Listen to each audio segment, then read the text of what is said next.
A chilling wind blows as we exited the house. We have finally arrived in our cold place. Welcome to Eidskalen. Population, well, less than yesterday.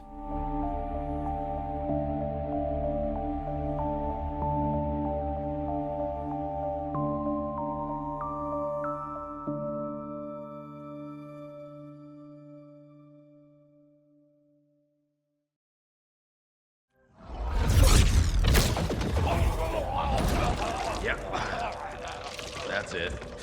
Let it all out, Tack. It's in my boots. It's something I ate. Looks like everything you ate. Stand back! My God. It can't be. This place is my legacy. The result of that damn deal.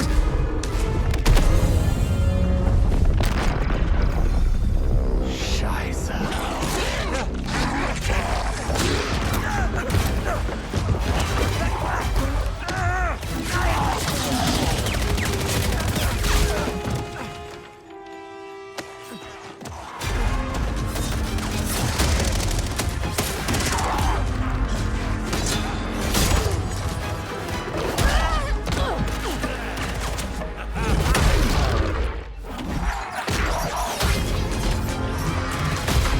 Still got it.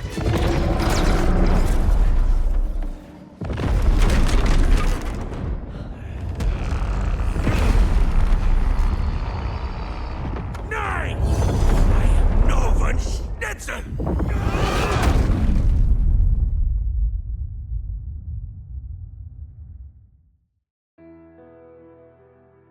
As we arrive in this Norwegian fishing village, an ominous feeling swiftly overcame our crew, met with the ramblings of a distraught Richtofen, having seen what stands here in the place of his greatest achievements.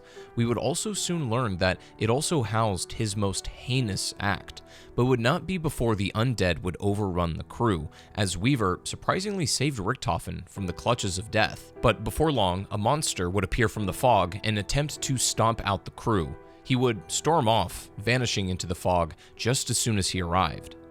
The twins are newly made allies after escaping the paradox and having made plans to defeat the warden from the comforting yet still ultimately unexplained house. According to them, this beast was Dravikar, the older and much larger brother of Vaetherion and Caltheris. He wouldn't be easy to take down by any means, but we would need to learn more about our surroundings first and see why this fishing village was brought into the Dark Ether to begin with. Much like the locations found in Ashwood and even the Meteor where Astra Malorum takes place, these places held a tale of corruption that made them ripe for the picking, and here was no different. Eidskalen was once a simple fishing village with a community that lived off the land, but that was overtaken by Nazi rule, specifically under the command of one Oberst Gruppenführer Edward Richtofen of Group 935. We learned very early on, actually, in Ashes of the Damned, that Richtofen was dragged into the Dark Ether while receiving a high-ranking medal for his outstanding actions for the Reich. And it seems that he disappeared directly from within Eidskalen. A recording from a petty officer named Bartels in Group 935's ranks is found, and it explains how, as soon as Richtofen disappeared, the village was also sunken into the Dark Ether, and the undead overcame both the remaining villagers and the Nazis. Group 935, come in. Is anyone out there? There was an earthquake. No, a sickening lurch. The island, the buildings, everything fell amid terrifying peals of thunder. Screams. We tumbled in darkness for what felt like an eternity. Then the skies, thick, greasy, opened, and horror descended. This once familiar island is now a place of nightmares. The dead walk. They're everywhere. Oberst Gruppenführer Richtofen remains unaccounted for. Only I survive. My colleagues have not been so lucky. There is no edible food rotten fish that soft-brained yokels devour at every opportunity. I'd kill for some Schweinebraten. They're after me. I hear them. You can't fool me! I know you're out there! They're dead. They move slowly. But they are so many. So tired. I needed rest. But it was not easy to find.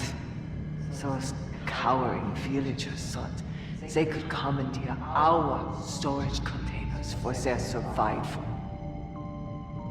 They were mistaken.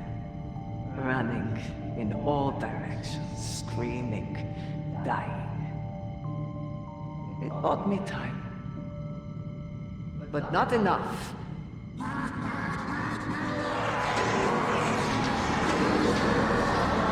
away! Away! Surely, my fearless group in Fury will return to rescue his most loyal officer. But what then? What is this place? How did we get here?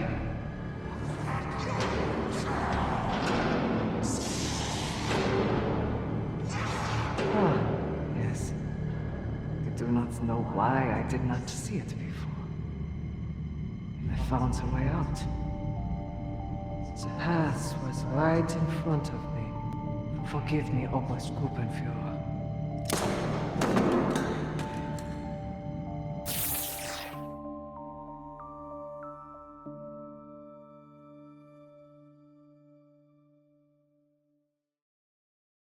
As soon as this occurred, it goes to show how this version of 935 was drastically different to the one of old.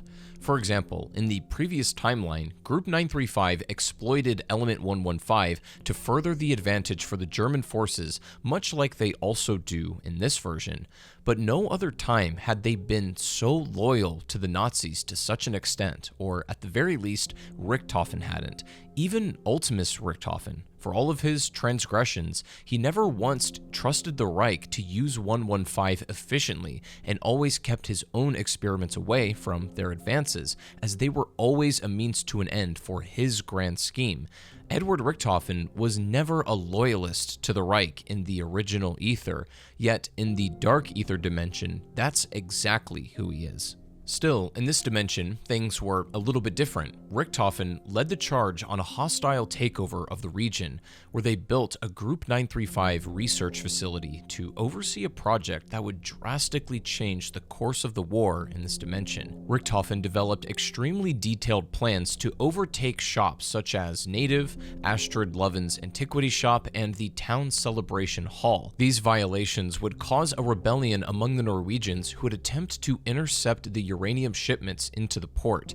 It would be short-lived, however, as the invading 935 spies amongst the rebels led to their defeat and capture, where a final confrontation between Astrid and Richtofen would take place. Hello, Astrid. How are you today? How about I spit some of this blood in your face? Oh, now that's not very nice, is it? Why should I be nice? You're a Nazi, the scum of the earth. No, I am Edward Richtofen. And I assure you that Group 935's goals will make the world a better place. For you, and your kind. For the entire Aryan race. Which, in case you hadn't noticed, you are a member of, Fräulein. Your men have already raided my shop, though I doubt you have any regard for my antiquities' value. Now, you could not be more wrong. I have the highest regard for both the past and the future. Then what do you want from me? Names?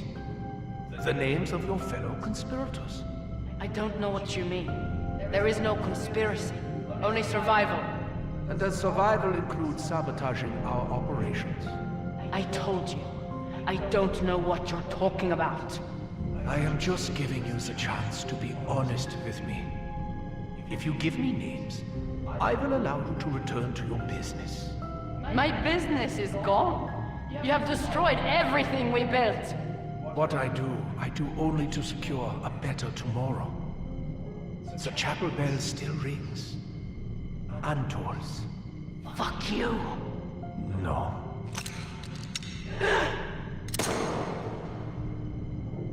Fuck you.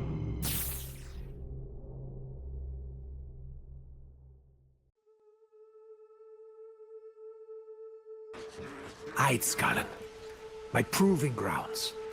Site of my greatest triumph. Look at it now. Should I take off hat for moment of silence? Seeing your legacy laying in a shit pit really makes my fucking day, Richtofen. Taking pleasure from others' pain, Dempsey. But I thought you said we had nothing in common. Yes, we are both finally learning why the others hated Richtofen on sight. Where I am from, millions of countrymen died to defeat Nazi threat. Here, in this place, I sense that sacrifice was for nothing. Mama fled the German occupation, but her stories still give me nightmares. These poor sons of bitches didn't even get to tell theirs. Forget the past, Weaver. We must look forward. The others are planning something. Haven't you sensed it? Whatever they're hiding, it's their business. My job is to get us out of here in one piece. Friend Tank, I do not know how to say, but Caltheris has begun speaking to me. She is chatty. Welcome to the Corps, Nick. The few, the proud, the talked at. 935. Nothing to be afraid of. It's just a number. Like 13. 666. Men do evil things when they think no one is watching. Ray seems distracted, and not in her usual, "Go blimey, it's not a superconductor kind of way." Maybe she's trying to figure something out. She's not gonna share some half-baked theory. Let her cook. Father. Look around you. This place has Richtofen's reckoning written all over it. Seen enough war zones to know that whatever happened here, it wasn't a battle. I think you're right. It's too quiet. Makes my balls all tingly. No, wait. That's because I forgot to wear underwear again. I fear no man. We walk a world of gods and monsters now. A world that feels like it is coming to an The end. dark ether is volatile and unstable, but I still feel like I should be able to pin it down and understand it. What is there to understand? I used to dream of fighting Nazis, but this ain't like the movies. What Richtofen would not truly understand until now, despite his vile actions, is that Astrid lived on. Well, her spirit at least, and it would be her cunningness and ingenuity of hiding specific antiquities from the Nazis that would be vital in the confrontation against Dravikar. Her astral existence, much like the twins and all other abnormalities within the Dark Ether, would be explained to Nikolai and Gray by Caltheris. She explained to them that here in the Dark Ether, this is an amalgamation of all the memories and things that have already or will enter it in the past, present, and future. It is a space of creation that, without its existence, nothing would be here. It is not simply a mirror of the outside world, but more so an ever-changing one that grows and feeds from what is dumped there, whether it be a person, a place, or even a story of something. This means that folklore and myths from cultures such as the Norwegians' Norse beliefs exist and can take form from their own thoughts. Norse mythology is quite deep and expansive as well, and that inspiration takes the form in the ways of the gods who followed the old ways, such as Odin, Thor, and Freya, the same names given to the Origins robots who treaded the battlefields of World War I in the past, now named Ryzen Robotors in this dimension. This would also explain how the Warden created Oscar in Astra Malorum, how the twins came to be from the death of Samantha Maxis, and how the tales of the Draugr from Norse mythology would take form as the roaming necropincers of Eidskalen. These creatures are described as doomed undead Viking warrior spirits that challenge any invaders to vicious armed combat, and were more likely than not awakened by the actions of Group 935 and summoned by the followers of the old ways. This singular piece of knowledge, given our understanding of the Dark Ether, would drastically change the entire way we conceptualize the Dark Ether's mechanics. You've been wondering why it was the four of us brought here? I mean, the others I get. They knew each other. Yes, beyond us both encountering strange things before is enough, perhaps. Those children may have helped, but I still do not understand how the dead one remembered us. I have no recollection of her. Or maybe dead twin thinking she knows us is also glue. She was right about us. What does that even mean? Even by our standards, that is a lamentably complicated question. She knew of you and your companions coming long ago, but it is her power that the Warden used to bring you all here. Wait. She pulled us all into the dark fucking ether.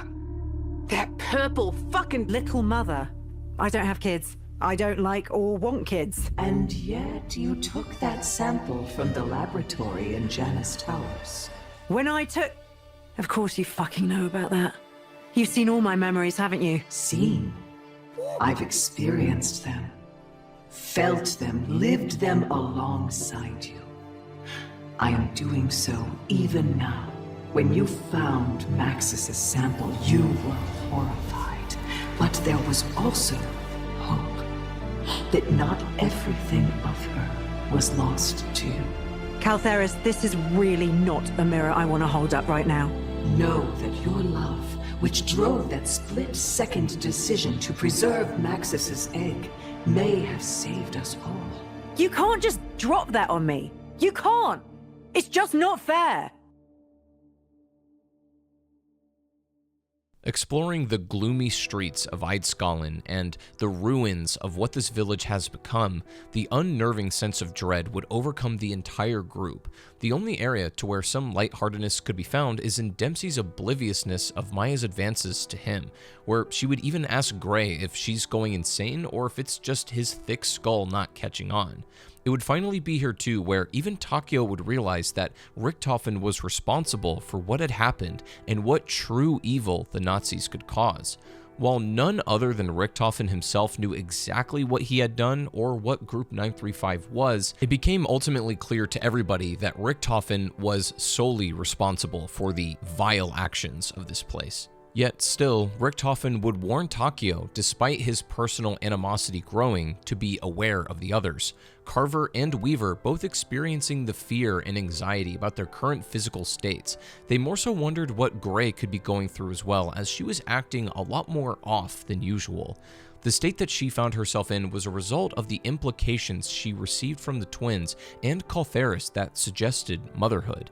As we know from the future events in Modern Warfare Zombies, Ava Jansen learned that she was the biological daughter of Samantha Maxis and the surrogate daughter of Dr. Elizabeth Gray, and that her connections to the entity persona and the Dark Ether itself gained the Warden's attention and made her his target within Liberty Falls. And it's now that she's told that her taking Samantha's DNA samples at Janus Towers causes a ripple effect in the future, that being Ava, the entity's creation, and in this map, she struggles with these actions while also pushing on to figure out how to escape the Dark Ether with the crew. Roaming the streets of the ruins of Eidskalen led the crew to the remnants of Tyr, a robot named after a Norse god, not too dissimilar from the Ether Timeline robots that roamed the battlefields of World War I. As we enter in, a familiar voice rings out over the PA system, that being none other than Ludwig Maxis, the father of Samantha and a staple of the original Ether story. But here, he would be programmed to follow Richtofen's orders. This tidbit, while not directly leading to his appearance here, has huge implications if expanded upon in the future. Maxis is the other staple of Group 935 alongside Richtofen, and while not in the same position, it seems, he still works with him and could even still be alive and scheming somewhere down the line. Remember, it is not uncommon now, as we have learned of death not being the end, and given the memories that the characters like Richtofen and Samantha have with the real Dr. Maxis, it's not unreasonable to assume that he could come back in any form and at virtually any moment within the Dark Ether. Something that does appear to happen from time to time are premonitions brought on by the Warden, specifically teleportation out of Tyr. He uses his waning influence in the Dark Ether to show our crew notable moments in time. These will have heavy links too in both the past and future. One is a castle hallway in Germany, littered with Nazi flags throughout, for all except Richtofen, who remembers it fondly. The Warden uses it as a mockery of the wrong side winning. The two most potent interactions, however, come in the way when he lets his Confederate colors truly take over when talking to Carver, where motivations become solidified for both of them. The other is the twins urgently pleading with Dempsey to help free Ava. He responds to them asking if the entity is their mother, but they laugh it off, insinuating that it is the other way around. Samantha would be Ava's mom, and that, like in the original timeline, Samantha never actually had a mother. The second one is Ava Jansen's room from the end of Modern Warfare Zombies, where the Warden used Samantha's voice to lure her into the mirror and entrap her to his will. Despite hearing Ravenov's voice through the radio, many brush it off without truly realizing the scope of what this moment is, Vatharion being the only one to explain to Dempsey what actually transpired. The Warden also tells Richtofen about his grand scheme here, saying that it was a long game, insinuating that it was him responsible for Ava, Panos, and all that transpired within the Dark Ether during Black Ops 6 and Modern Warfare Zombies. Gray also comments how Ava is such a lovely name, ironically. Last, but certainly not least, is the room in Urzikstan that houses the table with our fallen Requiem crew from the very start of Modern Warfare Zombies. It gets no elaboration to what caused this, or if it even is still a set-in-stone reality, aside from the twins saying that it won't happen for ages, and Caltheris telling Gray that there's no stronger urge than that of protecting your children. Surprisingly, Maya doesn't even notice her friends at the table, but weirdly, Nikolai does, as it digs deep into his fears of losing more people as he had before in Afghanistan. Despite his mockery and depictions of possible outcomes, the Warden's games ultimately have no effect, especially for Takio, who says, "Even here, the stench of death is strong on you, Warden. Save your empty words. You parted ways with compassion long ago." After obtaining a keycard to enter the war facility, we also gained access to a Glock drop controller, the same one theorized about all the way back in World at War Shinonuma and in Derice. The theory that surrounding the Nazis during World War II described Die Glock as a giant anti-gravity bell that worked as a wonder weapon of power and time travel.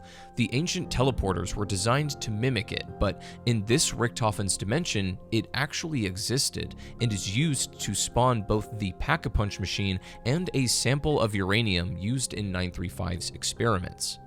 Alongside obtaining and discovering this ancient device, we would follow the leads left by the locals and fishermen who used their Norse roots to conjure ancient spirits, such as a Xursa with the powers of an elder god.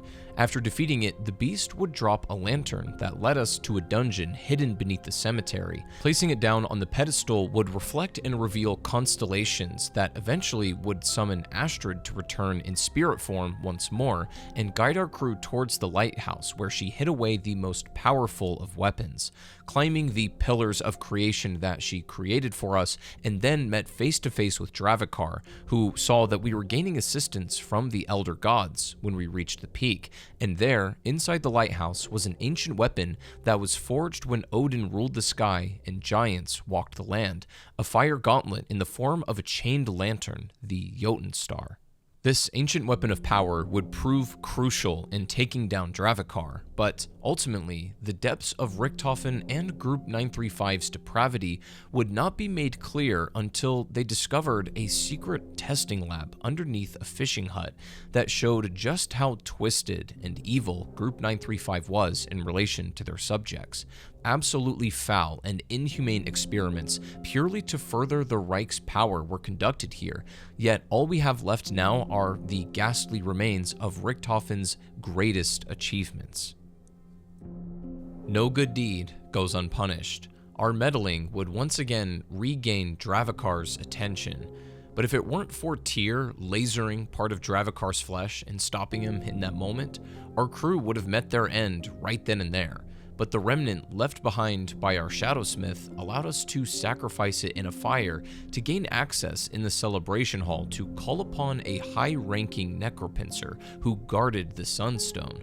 The Viking Sunstone was a navigational instrument used by many Icelandic cultures, and it was said to be imbued with a great power, and in this case, one that led us toward our journey's end. However, before the crew could ultimately confront Dravikar, the Shadowsmith wanted to have a word with Richtofen. What I do only to secure a better tomorrow. The chapel bell still rings. Andor's. Fuck you.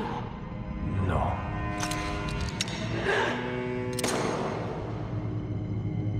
Fuck you.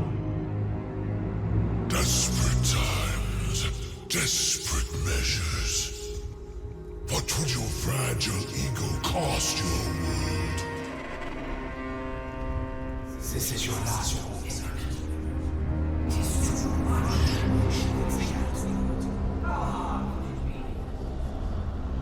To my eternal shame, I met with the Führer's pet occultist, Oberfuhren Wolfram von List. As it comes to this... I warn you, Richtofen. Beseeching the favor of my Lord Cortifex is not a thing to be taken lightly. Save your hand-wringing, Oberfuhren, for someone who cares for such parlor games. And yet, here we are. The Deathless demand a tribute in flesh. No cost. To be paid when the bargain is struck. Volunteers are being transported from all over the Rhine. The price was small. I would pay it again in a heartbeat. 450 was the price I there. You would not pay such a price to win a war. Take up the sword, Richtofen. I can feel it in my mind. My God! I feel it! I feel it in my mind!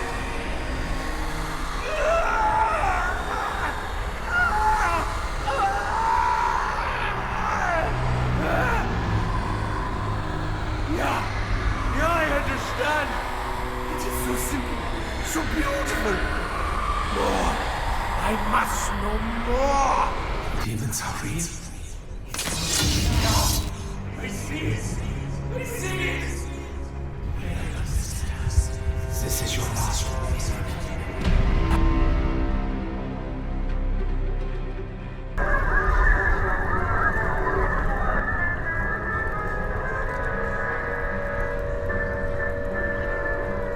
This broadcast to bring you an urgent news flash. I'm being told that German forces are, for the first time, assaulting New York from the air. If you are near a subway station, make your way there. If you are home, stay away from windows. 7 billion lives snuffed out I can't believe. What have I done?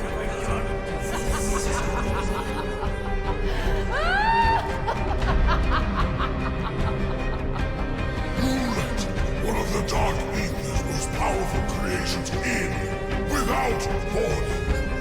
Your deal was with Von List, not the demon. I see their faces in my dreams. A great city, utterly destroyed. It was my masterwork. For one so convinced of their intellect, you are remarkably stupid.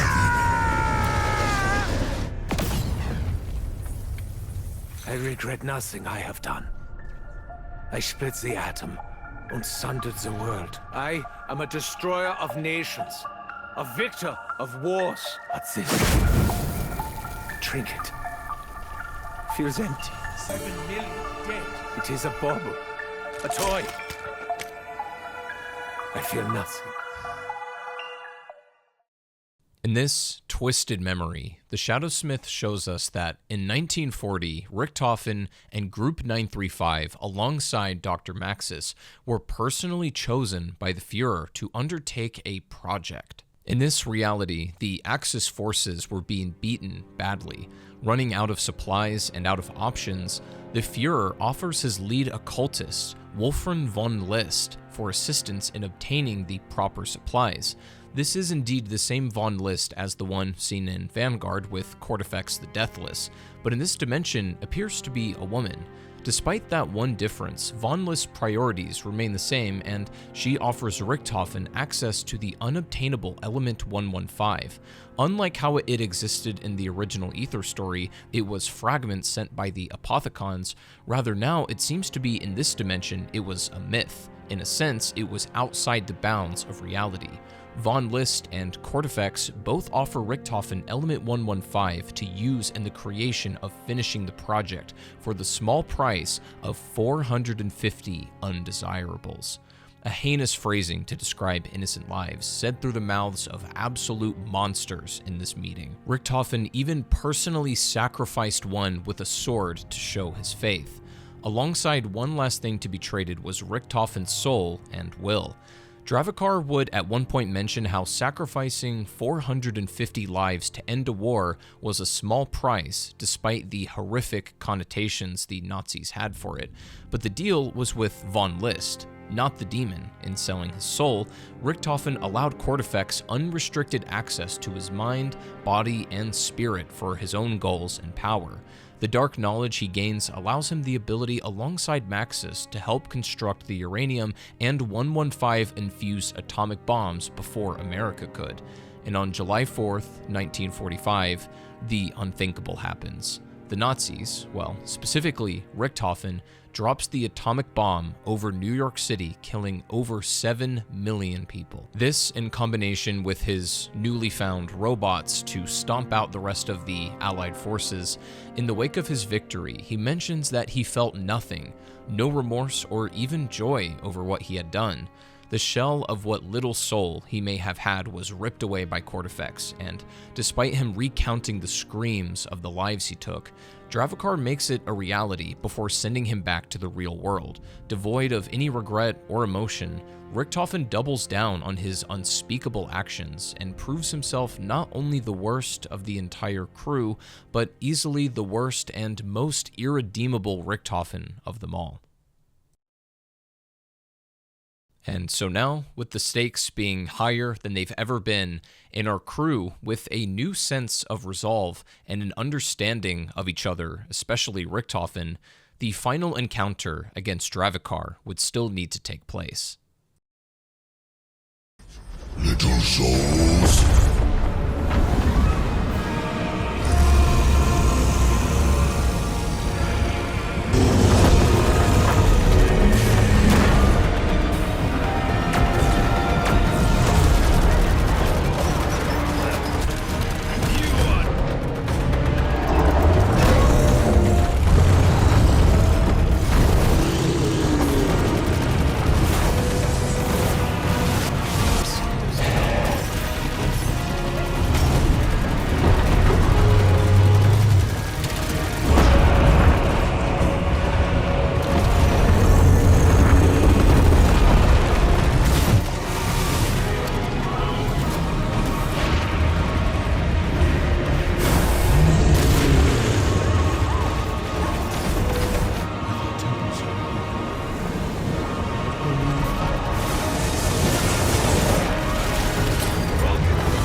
Listen to me, you shape-shifting Schweinhund.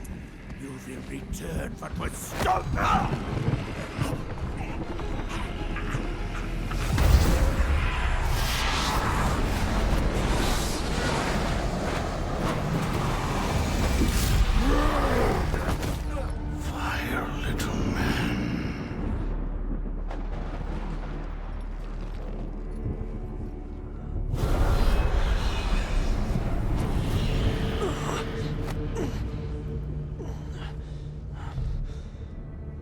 At your hands, the Dark Ether is unraveling.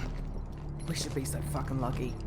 Which would also mean the death of the fleeting pockets of reality you call home.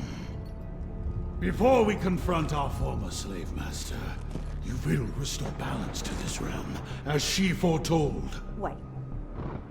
You expect us to save the Dark Ether? You think you know this place? You do not. The Dark Ether is the source of all material existence. Without it, there can be no Big Bangs, no universes, no you. We've dedicated our lives to ending this threat. Then you've been fighting the wrong war.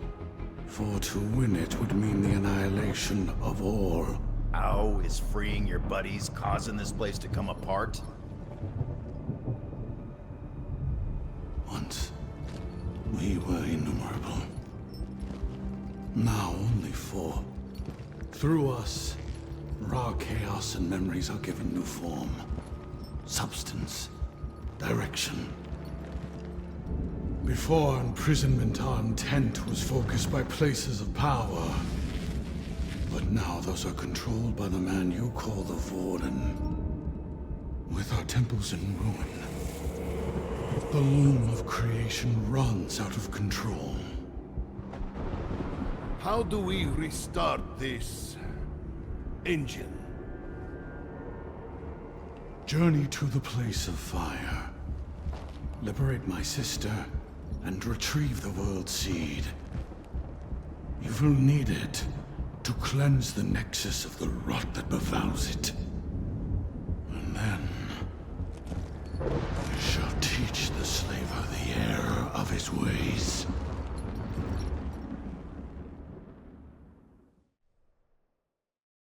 So, just to unpack and recount everything that was revealed at the end, we learned that the Dark Ether is the epicenter of everything now, and it wasn't once upon a time, but thanks to Nikolai's decision directly in Toten, everything from the Ether that existed now lies within the Dark Ether, which is why we're seeing remnants of it come through even more whole than they used to be, the Pack-a-Punch machine being a great example. The 2 separate universes that started creation as it was are just now the same one. There really is no distinction between the original Ether and the Dark Ether anymore. The experimentation of universes that led to Project Endstation that opened portals and allowed its influence back into different worlds. We don't really know what the World Seed is, or who even the last Shadowsmith is supposed to be, beyond the sister and the last remaining of the other 3 that we have freed, but we do know that she's located in a place of fire. Rumors of a volcano have been going around for a while, so it may be fitting for whatever happens to be here before we confront the Warden on his home turf, likely what we see in the Paradox Junction intro, I would assume. Likewise, Takio and Carver are the final 2 remaining who still need their souls back, and on top of that, we receive another transmission in Eidskalen from Peck and Dr. Strauss, who have made more progress since we last spoke to them. They have locked in on Requiem's location alongside the original crew in a dollhouse, and have only been able to teleport small and singular things into the Dark Ether. By the time we get to our place of fire, we may be reunited with our other team members, or even just provided a means to get them out of this nightmare once and for all. With the entire crew hopefully back together, we can now try to find a way to end this madness for good. But if there's anything within the Dark Ether that has shown us in the past or the present, nothing is ever as it appears.